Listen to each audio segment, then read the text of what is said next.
আসসালামু আলাইকুম গাইস, যে যেখান থেকে দেখতেছেন দেশ ও বিদেশ থেকে দেখেন টঙ্গী স্টেশন রোড ভবন,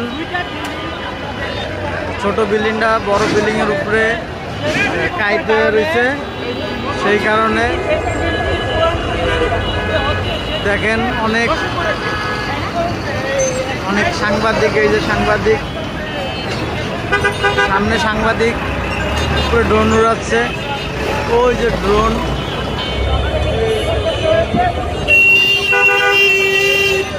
ফায়ার সার্ভিস কর্মকর্তা টিম আসছে, অনেক সাংবাদিক নিউজ করতেছে। আপনারা বেশি বেশি লাইভটাকে ভিডিওটাকে শেয়ার করি।